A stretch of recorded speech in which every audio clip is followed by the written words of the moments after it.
سلام البنات. اليوم بنة زمان جابت لكم الكسرة الخسيس للناس كامل اللي راهي تحوس عليها.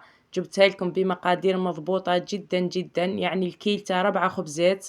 للمبتدئات ولا اللي ما تعرفش تكيل تدخل معايا هنا راح تتعلم المقادير، كيفاه تديرها وكيفاه تكيل وكيفاه تعجن. انا جبت القصعة تاعي، انا نكيل بالكاس تاع ام وليد، درت 8 كيسان سميد، اي سميد عندك يصلح للكسرة. زدت لهم مغرف كبيرة خميرة الخبز ومغرف كبيرة سكر.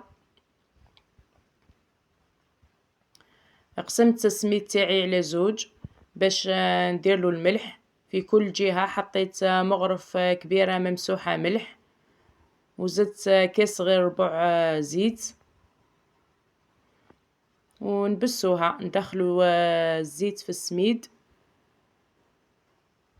كما راكم تشوفوا البنات. وبديت نضيف في الماء، نكيلو بالكاس تاعنا الاول. ضفت الكاس الاول ونبدا نلم، زدت ضفت الكاس الثاني وهاني نلم فيها. انا ما كفانيش السميد تاعي يشرب، زدت دالي كاس غير ربع، وكل وحده تشوف السميد تاعها. انا دالي زوج كيسان ماء وكاس غير ربع.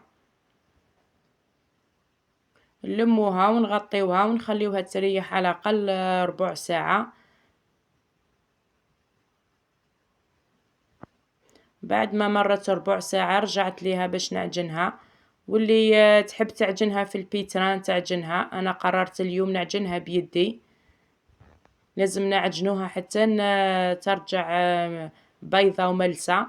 ونقطعوا العجين كيما راكم تشوفوا، نقطع فيها، نقطعوا ونلموا نقطعوا ونلموا حتى نرجعوها ملسة.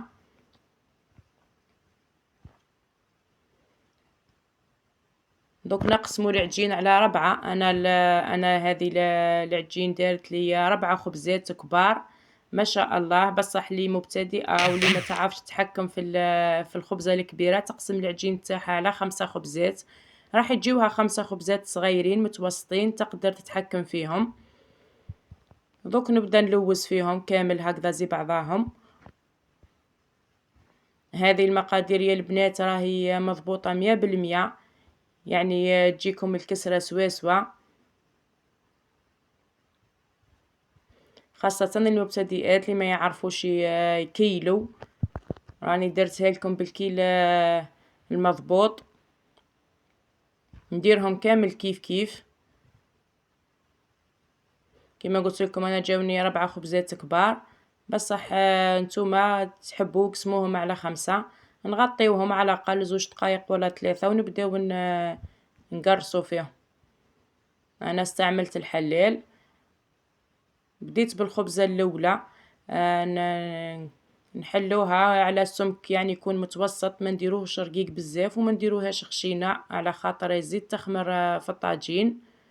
وفي نفس الوقت نكونوا حاطين الطاجين تاعنا يسخن، نقويو له النار خليوه يسخن مليح. نديروها على شكل دائري. المبتدئات يعني حاولوا برك راح تجيكم دائرة.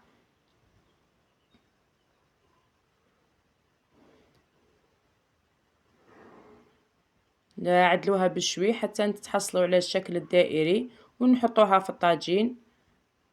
انا لحتها في الطاجين ونبقاو نقلبوا فيها حتى نتحصلوا على اللون الذهبي. انا درت كوردون نثقبها به، نثقبوها على الجهتين. الله يبارك. الكسرة تاعي راني كملتها، خرجت ما شاء الله كما راكم تشوفوا 4 خبزات كبار. انا قسمت معاكم واحده باه تشوفوها من الداخل، يعني جات من برا تقرمش ومن الداخل جات طريه ما شاء الله.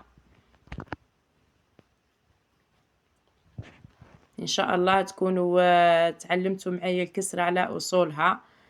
اعطيتها لكم بمقادير مضبوطه 100%.